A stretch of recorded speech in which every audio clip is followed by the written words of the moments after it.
मारवड़न जी मिठड़ी बोली, गली गली ऐं घर घर गूंजन सिंध अमर जा नारा नारा नारा नारा नारा, जिए सिंध जिए सिंध।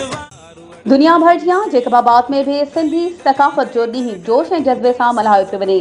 इन हवाले सां वधीक ॾिसूं था जमील गुल फहीम जी हीअ रिपोर्ट।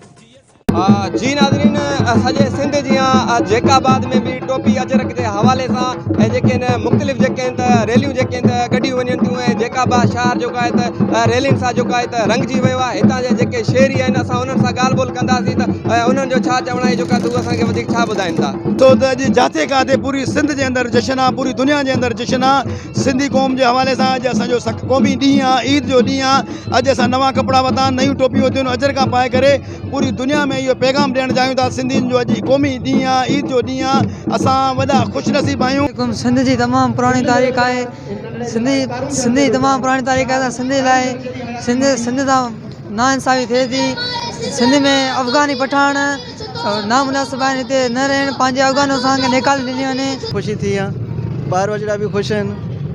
जीए सिंध। ऐं असांजी ईद जीअं असांखे सिंध जी ख़ुशी थिए, ॾाढी ख़ुशी थींदी आहे। ऐं असां सिंध जा दिलेर बहादुर पुट आहियूं ऐं हर साल मल्हाईंदा रहंदा आहियूं। सिंधी टोपी अजरक जे हवाले सां असां जेको असां रैली कढी आहे, अॼु असांजी ईद जो ॾींहुं आहे, ख़ुशी जो ॾींहुं आहे। त असां जेको हाणे जेको निकिता आहियूं जेकाबाद शहर में, पूरी सिंध में सिंधी क़ौम निकिती आहे। त पूरी दुनिया के ॿुधायो अथई त सिंधी हिकु क़ौम आहे, सिंध हिकु गैरतमंद क़ौम आहे। तमामु सिंध टीवी सिंध जे जेके भी न्यूज़ चैनल आहिनि, ख़ासि तौर ते जेकमाबाद चैनलनि जो शुक्रगुज़ार आहियूं, जिन 4 दिसंबर सकाफ़ती ॾियारे मल्हाइण में क़ौमी सबूत ॾिनो।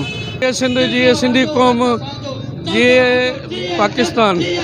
जी नाज़रीन, तव्हां हितां जेके शहरी जेके आहिनि रैली जेके कढियूं आहिनि, हिननि जो चवणु त सिंध असांजी जेका आहे त अमड़ आहे, असांखे जेको आहे त सिंध सां प्यार आहे। असां जेके त सिंधी टोपी अजरक जेको आहे त असीं पंहिंजो ऐं जोश ऐं जज़्बे सां जेको आहे त मल्हाईंदासीं। कैमरा टीम सां गॾु जमील गुल थईम, CNN न्यूज़ जेकबाबाद। वधीक ख़बरुनि ऐं अपडेट्स जे लाइ असांजे चैनल खे सब्सक्राइब कयो ऐं हा, बेल आइकन खे प्रेस करणु न विसारिजो त जीअं असांजी हर नई अचण वारी वीडियो तव्हां ताईं पहुची सघे।